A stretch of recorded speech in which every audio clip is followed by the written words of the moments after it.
खासदार संभाजीराजेंच्या आडून भाजपचा डॅमेज कंट्रोलचा प्रयत्न, अशोक चव्हाण यांचा आरोप। आरक्षणाच्या 50% मर्यादेवरून संसदेत भारतीय जनता पक्ष उघडा पडला असून मराठा समाजाला वस्तुस्थिती लक्षात आली आहे। त्यामुळे खासदार संभाजीराजे यांच्या आडून भाजप डॅमेज कंट्रोलचा प्रयत्न करीत असल्याचा आरोप सार्वजनिक बांधकाम मंत्री तथा मराठा आरक्षण विषयक मंत्रिमंडळ उपसमितीचे अध्यक्ष अशोक चव्हाण यांनी केला आहे। नांदेड येथील आजच्या सकल मराठा समाजाच्या आयोजित मूक आंदोलनाबाबत प्रतिक्रिया व्यक्त करताना ते बोलत होते।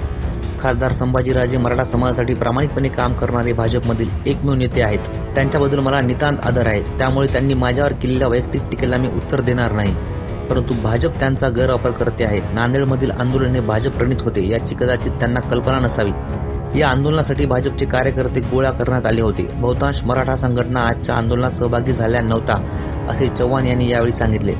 मराठा समाजातील उमेदवारांना EWS आणि खुल्या प्रवर्गाचा पर्याय देताना जात पडताळणी प्रमाणपत्र मागण्यात आल्याचा खासदार संभाजीराजे यांचा दावा अशोक चव्हाण यांनी फेटाळून लावला आहे।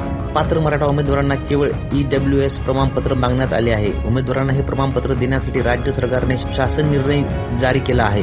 मराठा समाजातील उमेदवारांना जात पडताळणी प्रमाणपत्र मागितले असतील तर तशी माहिती द्यावी, त्या अधिकाऱ्याविरुद्ध तातडीने कारवाई केली जाईल असा शब्द त्यांनी दिला। मराठा समाजाच्या विविध मागण्यांवर राज्य सरकारने घेतलेल्या निर्णयांचीही चव्हाण यांनी माहिती दिली। सारथी संस्थेचे बळकटीकरण सुरू झाले आहे। स्वतः खासदार संभाजीराजे यांच्या उपस्थितीत कोल्हापूरतील उपकेंद्राचे अलीकडेच उद्घाटन करण्यात आले। पुणे येथील मुख्यालयासाठी जमीन देण्यात आली आहे। अण्णासाहेब पाटील आर्थिक विकास महामंडळाशी संबंधित मागण्यांबाबत राज्य सरकार सकारात्मक आहे, परंतु याबाबतचे निर्णय घेण्याचा अधिकार महामंडळाच्या संचालक मंडळाकडे असून संचालक मंडळ स्थापन करण्याचा निर्णय विचाराधीन आहे। मराठा समाजातील विद्यार्थ्यांसाठीचे 14 जिल्ह्यात वसतिगृह तयार आहेत। शाळा महाविद्यालय सुरू झाली तर त्यांचा वापर लगेच सुरू करता येईल। इतर जिल्ह्यात वसतिगृहांना जागा देण्यासंदर्भात 15 दिवसापूर्वीच आपण आणि महसूल मंत्र्यांनी महसूल सचिव, संबंधित विभागीय आयुक्त व जिल्हाधिकाऱ्यांची बैठक घेतली। राज्य सरकारच्या विनंतीनुसार विविध न्यायालयांनी मराठा आरक्षण आंदोलनातील 199 खटले यापूर्वीच रद्द केले आहेत, तर 109 खटले रद्द करण्याची विनंती न्यायालयाच्या विचाराधीन आहे। जीवितहानी असलेल्या गुन्हा व 5 लाखापर्यंतचे नुकसान असलेले 16 गुन्हे अद्याप मागे घेण्यात आले नाहीत, अशी माहिती यावेळी अशोक चव्हाण यांनी दिली। शिवाय मध्यंतरीच्या काळात 102व्या घटना दुरुस्तीमुळे बाधित झालेले राज्यांचे अधिकार व 50% आरक्षण मर्यादेचा प्रश्न संसदेच्या पातळीवर सोडविण्यासाठी राज्य सरकार प्रयत्नशील होते। मराठा आरक्षण प्रकरणात अनेक कायदेशीर मुद्दे आहेत। राज्य सरकार सर्वतोपरी आणि प्रामाणिक प्रयत्न करत असल्याचं अशोक चव्हाण यांनी यावेळी सांगितले। आज खासदार संभाजीराजे यांच्या नेतृत्वाखाली मराठा समाजाच्या विविध मागण्यासंदर्भामध्ये नांदेड येथे एक आंदोलन म्हणा, मेळावा म्हणा, बैठा सत्याग्रह म्हणा, असा तो त्या ठिकाणी झाला।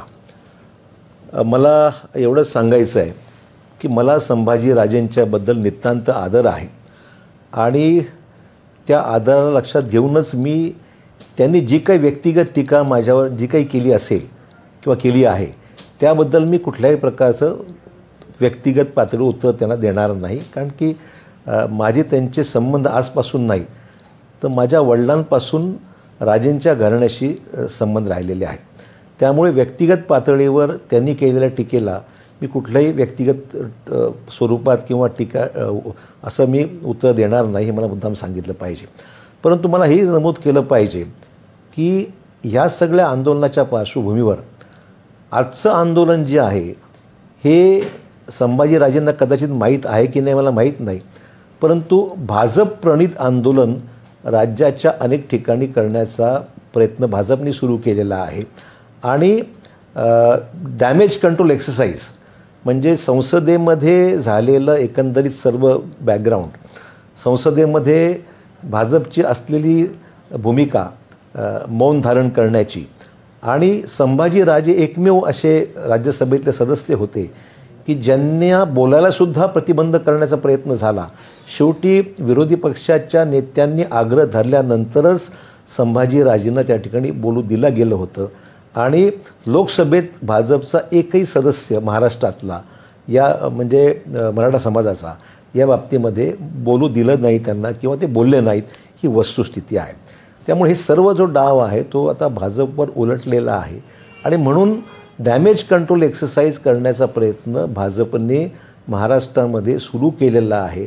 कदाचित हे राजेंच्या कानापर्यंत आलं नसावं असं माझं मत आहे आणि म्हणून या सगळ्या गोष्टीचा त्यांनी थोडीशी माहिती बारकाईने घ्यावी अशी माझी अपेक्षा आहे। आपल्याला कल्पना आहे की 102व्या घटना दुरुस्तीनंतर आणि 50% आरक्षणाची मर्यादा म्हणजे राज्याला अधिकार राहिलेले नव्हते 102व्या घटना दुरुस्तीनंतर, आणि 50% आरक्षणाची मर्यादा ही सुप्रीम कोर्टाने इंदिरा साहनी प्रकरणामध्ये घालून दिल्यानंतर हे सगळंच अपेक्षा होती की यावर संसदेमध्ये काही घटनात्मक त्याच्यामध्ये बदल करून ही अट शिथिल करण्याची तयारी केंद्र सरकार करेल अशा प्रकारची अपेक्षा होती. परंतु आपण पाहिलं आहे की या सगळ्या संसदेमधले झालेल्या अधिवेशनामध्ये सरकारच्या बाजूने या बाबतीमध्ये काही वक्तव्य झालं नाही. केंद्र सरकारने याच्या बाबतीमध्ये कुठलंही पॉझिटिव्ह सकारात्मक भूमिका घेतली नाही आणि म्हणून मधल्या दीड महिन्याच्या कालावधीमध्ये भाजपचे नेते यावर मौन धारण करून बसले होते, काही बोलले नाहीत आणि त्याचाच प्रत्यय आपल्या संसदेमध्ये आपल्याला पाहायला मिळाला. त्यामुळे आजचं हे जे भाजप प्रणित आंदोलन जे पाहायला मिळतं आहे हे भाजपच्या डॅमेज कंट्रोल एक्सरसाइजचा भाग होता असं मला या ठिकाणी म्हणायचं आहे. आणि म्हणून मला एवढं सांगायचं आहे की संभाजीराजेंच्या बाबतीमध्ये पक्षाच्या पलीकडे जाऊन सर्वांना त्यांच्या बाबतीमध्ये एक आदराची भावना आहे, नितांत आदर आहे. आणि म्हणून राजेंनी एक काळजी घेतली पाहिजे की त्यांनी त्यांचा नावाचा किंवा त्यांचा गैरवापर कोणी करत असेल तर त्यांनी थांबवलं पाहिजे, होऊ दिलं नाही पाहिजे. कारण त्याचा वापर करण्याचा प्रयत्न दुर्दैवाने महाराष्ट्रामध्ये होतो आहे असं माझं व्यक्तिगत मत आहे. त्याचंच प्रतीक आज तिकडे जे काही चाललं होतं, चित्र दिसत होतं हे नांदेडमध्ये पाहायला मिळालं. एकतर ही एक गोष्ट त्याच्यामध्ये. त्यामुळे अशोक चव्हाणांना व्यक्तिगत विरोध करण्याचा भाजपमधला जो काही वर्ग नांदेडमधला आहे हा त्यातून हे सगळं आजचं चित्र घडून आणलेलं आहे असं माझं मत आहे. त्यामुळे आणि आपली दुसरी ही बाब महत्त्वाची आहे, अनेक मराठा संघटनासुद्धा आजच्या या नांदेडच्या आंदोलनापासून दूरच होत्या. ही त्यातली वैषम्य माहिती ही घेतली पाहिजे आपण की अनेकांनी सांगितलं आम्ही त्यात सहभागी होणार नाही कारण की ह्याची जी पार्श्वभूमी वेगळी आहे आणि भाजपचं हे एकंदरीत हे आंदोलन आहे. त्यामुळे मला वाटतं की त्यात थोडीशी बारकाईने राजेंनी माहिती घेतली असती तर कदाचित त्यांना हे लक्षात आलं असतं. त्यामुळे त्यांना त्याची दिशाभूल कोणी काही करतं आहे.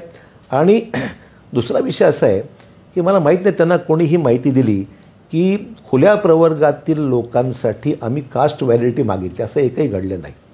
मग त्यांनी जे मुद्दे उपस्थित केले आहेत त्याच्यामध्ये मला प्रामुख्याने सांगायचं आहे कुठल्याही ओपन समाजातील माणसाला कास्ट व्हॅलिडिटी बाबतीमध्ये विचारणा झाली. आपण सांगितलं होतं की तुम्हाला जर SCBC रद्द झाल्यामुळे पर्याय EWSचा आहे किंवा ओपनचा आहे, पण ओपनमध्ये जाण्याकरता किंवा EWSचं स्वीकारण्याकरता कास्ट व्हॅलिडिटी कोणीही सरकारी अधिकाऱ्यांनी मागितली जर त्यांनी मला सांगितलं तर त्याच्यावर तातडीने कारवाई करण्याची सरकारची तयारी आहे. परंतु असं नुसतं वेग बोलून चालणार नाही, कुठेही मागण्यात आलेली नाही, हा माझा पहिला दावा आहे. आणि दुसरं माझं मत आहे की EWSची जी काही पद्धती आहे त्यासाठी काही निकष आहेत, केंद्र सरकारने घातलेली त्याच्यामध्ये काही आर्थिक मर्यादा आहेत, तर त्या सगळ्या बाबतीत सर्क्युलर शासनाने इश्यू केलेलं आहे कशा पण दिलं पाहिजे.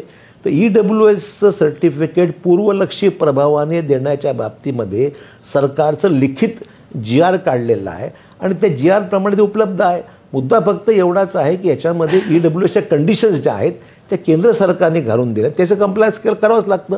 कास्ट व्हॅलिडिटीचा प्रश्नच उद्भवत नाही हे मला मुद्दाम सांगितलं. हा त्यातला पहिला मुद्दा. दुसरा, सारथी संस्थेला आपण कोल्हापुराचं उपकेंद्र ह्याचं उद्घाटन महाराजांच्या उपस्थित झालेलं आहे. म्हणजे सरकारचाच भाग आहे. सारथी नियोजन विभागाकडे जरी असलं तरी शेवटी सरकार म्हणून आपण काम करत आहोत आणि सरकार म्हणून सारथीला उपकेंद्राचं उद्घाटन कोल्हापूरला झालं. मी स्वतः होतो, मुख्यमंत्री स्वतः होते आणि अन्य लोकांच्या उपस्थितीत उपकेंद्राचं उद्घाटन त्या ठिकाणी झालं. पुण्यातल्या मुख्यालयाला सुद्धा सारथीच्या जागा देण्यात आलेली आहे.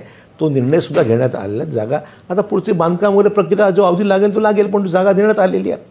अण्णासाहेब पाटील महामंडळाचा विषय असा आहे की तिथले जे आलेले प्रस्ताव असतील किंवा त्यांना जे काही सूचित करायचं असेल तो संचालक मंडळाचा अधिकार, शासन स्तरावर निर्णय होत नाहीत. अण्णासाहेब पाटील महामंडळाअंतर्गत जे काही विषय आहेत ते महामंडळाला घ्यावे लागतात. महामंडळाच्या हा नियुक्तीचा विषय जो आहे तो शासन स्तरावर विचाराधीन आहे, तो लवकर आदेश निघतील. परंतु मुद्दा एवढाच आहे की जे संचालक मंडळाचे अधिकार आहे तो शासनाने निर्णय घेण्याचा प्रश्नच उद्भवत नाही. चौथी गोष्ट अशी आहे की 14 जिल्ह्यातील वसतिगृहाचा तो निर्णय आहे तो शासनाने घेतलेला आहे. बाकीच्या ठिकाणी कुठे जागा उपलब्ध होते, कुठे परवाच मला सांगायला हरकत नाही की 15 दिवसापूर्वी मी आणि महसूल मंत्री यांनी प्रत्येक जिल्ह्याचा आढावा घेतला. विभागीय आयुक्त महसूल सचिव, महसूल मंत्री आम्ही स्वतः बसून त्या गोष्टीचा आढावा घेतला. 14 ठिकाणी जागा मिळालेल्या आहेत. त्या जागा काही आता मुद्दा एवढाच त्यामध्ये महत्त्वाचा आहे की कोविडच्यामुळे महाविद्यालय चालू नाही आहेत बऱ्याच ठिकाणी. आपण पाहतो कॉलेजेस सुरू नाही आहेत. विद्यार्थी हे हॉस्टेलमध्ये जाण्या इतपत कुठे तयारी नाही आहे आणि म्हणून हॉस्टेलची म्हणजे उपलब्ध आहेच ना हॉस्टेल. 14 ठिकाणी हॉस्टेल उपलब्ध आहेत.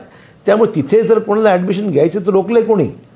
परंतु बाकीच्या ठिकाणी प्रक्रिया तर असं आहे की जी काही प्रोसेस आहे कुठल्या सरकारने केलं मागे झालं आता हे काही राजकीय भाषणाचा विषय नाही ना. इथे जी कमिटमेंट आहे ती पाळत आहोत. 14 ठिकाणी उपलब्ध झाले. बाकी ठिकाणी जी प्रक्रिया सुरू आहे जो काही अवधी काही आज सांगितलं उद्या होईल असा विषय नसतात ना. त्याला जो लागतो अवधी त्याला पण ती महसूल मंत्र्यांनी माझं जाऊ द्या महसूल मंत्री स्वतः त्या बैठकीला उपस्थित होते आणि महसूल मंत्र्यांच्या उपस्थितीमध्ये आढावा बैठक मंत्र्यांमध्ये आम्ही घेतला आहे 15 दिवसापूर्वी.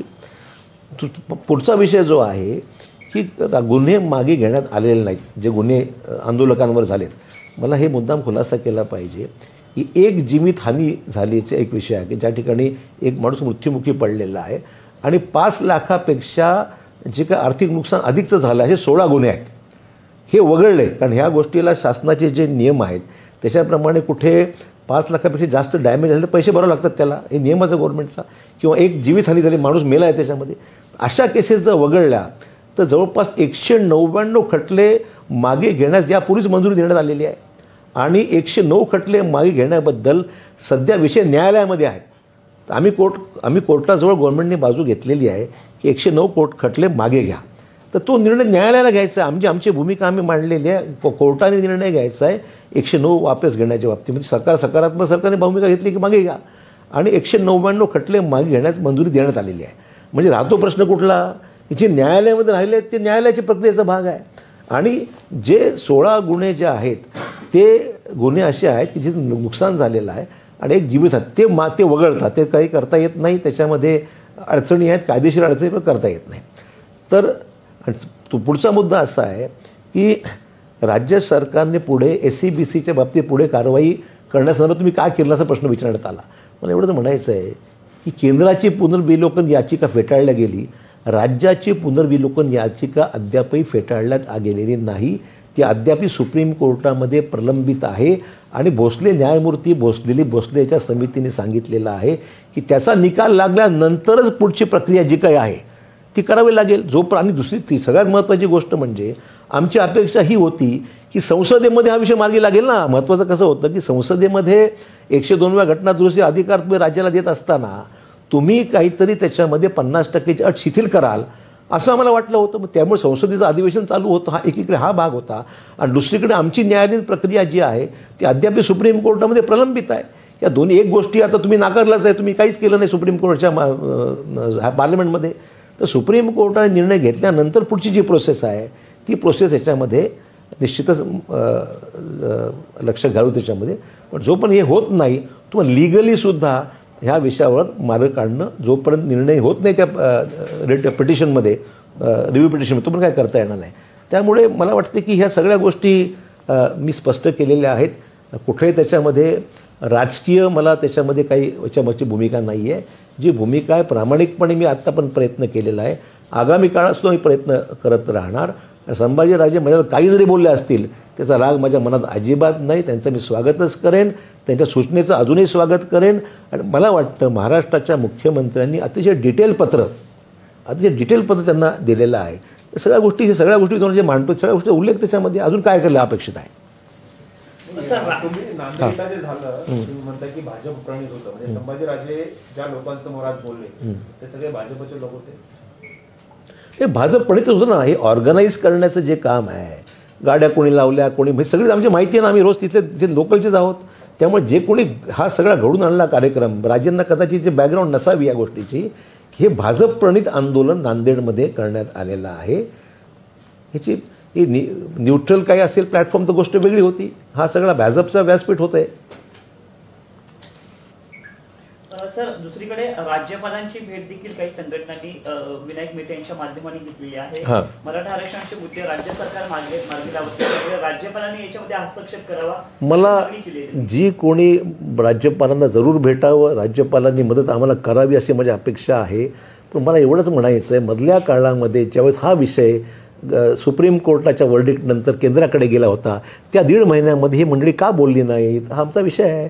राज्य शासन करण्यापेक्षा केंद्र सरकारने करणं, हे जे कायद्याने, मी कुठलीही गोष्ट माझं पॉलिटिकल स्टेटमेंट नाही आहे, जे मी इथे बोललेलो हे कायद्याच्या मुद्द्यावर. भाजपचा कुठलाही नेता किंवा कुठलाही माणूस हा कायदेशीर मुद्द्यावर बोलतच नाही आहे, पॉलिटिकल ॲलिगेशन्स करण्याचंच काम चालू आहे. आमचं म्हणणं असं आहे, राज्यपालांना आम्ही स्वतः राज्यपाल काय, आम्ही पंतप्रधानांना भेटलो ना, हे पंतप्रधान लिखितच दिलं आहे मुख्यमंत्र्यांनी, अजिबात अजून काय करायला पाहिजे. संभाजीराजांचं म्हणणं आहे की तुम्ही जेव्हा दिल्लीला गेलेला मराठा आरक्षण प्रकरणी संसदेच्या आधी, तेव्हा तुम्ही शिवसेनेच्या नेत्यांना भेटलात, काँग्रेसच्या नेत्यांना भेटलात, पण ते त्यांना भेटलं नाही. नाही, असं आहे, जे गटनेते आहेत पक्षाचे, विविध पक्षाच्या गटनेत्यांची बैठक मुंबईमधून जी चर्चा झाली, तर मी एकतर संभाजीराजेंसहित सर्व लिखित पत्र आहे माझं, म्हणजे मुख्यमंत्र्यांची चर्चा झाल्यानंतर महाराष्ट्रातल्या सर्वपक्षीय खासदारांमध्ये पत्र गेलं, रायटिंगमध्ये पत्र आहे, मला लिखित पत्र आहे. आणि जी चर्चा मुख्यमंत्र्यांशी स्तरावर झाल्यानंतर हे ठरलं की सर्वपक्षीय जे गटनेते आहेत पार्लमेंटमध्ये, त्या गटनेत्यांशी आपण भेटलं पाहिजे, आणि म्हणून आम्ही दिल्लीमध्ये जे भेटी घेतल्या त्या गटनेत्यांची भेटी घेतल्या. तुम्ही दिशाभूल करताय समाजाच्या, असं कुठल्या दाखवा ना, कुठल्या मुद्द्यावर. मी दिशाभूल करत नाही, दिशा दाखवण्याचा माझा प्रयत्न आहे. जे वस्तुस्थिती आहे ती सांगितली पाहिजे. राजकीय मराठा समाजाचा राजकीय फायदा उठवण्याचा प्रयत्न भाजप करत आहे, त्याच्यापासून राजेंनी सावध राहिलं पाहिजे. आम्ही सर्व सावध आहोत, राजेंनी सावध राहिलं पाहिजे, आमची अपेक्षा एवढीच आहे. तुम्ही त्यांना चर्चेसाठी बोलवणार आहे सगळे? आज त्यांनी जे नांदेडमध्ये प्रश्न, मी त्यांना भेटेन ना, मला काही हरकत नाही, माझी कधीच अडचण नाही. मागे भेटलो होतो, आताही भेटेन, माझा काही प्रॉब्लेम नाही आहे.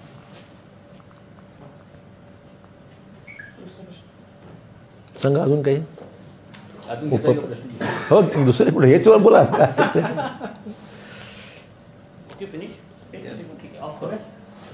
हे काही चालू आहे. भाजपच्या विरोधामध्ये सर्व विरोधी पक्षांची एकजूट राहिली पाहिजे, आहेच, आणि ती राहिली पाहिजे. अधिक प्रभावीपणे आगामी काळात पावलं उचलण्याच्या दृष्टिकोनाने महत्त्वपूर्ण पाऊल इनिशिएटिव्ह हा काँग्रेस अध्यक्षांनी घेतलेला आहे, तो स्वागतार्ह आहे. नाही, पण आपण संसदेच्या अधिवेशनापासून बघितलं तर शिवसेना आणि काँग्रेसची जवळीक अत्यंत वाढलेली आपण पाहिली. हे चांगलं आहे ना. म्हणजे राहुल गांधी आणि संजय राऊत अगदी कांद्याला कांदा लावून प्रत्येक ठिकाणी आम्हाला दिसले, आणि आजच्या बैठकीत स्वतः मुख्यमंत्री सहभागी. याचाच अर्थ आहे की युपीए मजबूत आहे आणि राज्यातली महाविकास आघाडी सुद्धा मजबूत आहे. शिवसेनेने प्रत्यक्ष युपीए मध्ये सहभागी व्हावं असं वाटतं तुम्हाला? कारण झालं तर आनंदच होईल. युपीएमध्ये अन्य पक्षसुद्धा आहेत, जे नसतील त्यांनी सामील झालं तर विरोधी पक्षाची जी काही एकजूट आहे ती अधिक मजबूत होईल.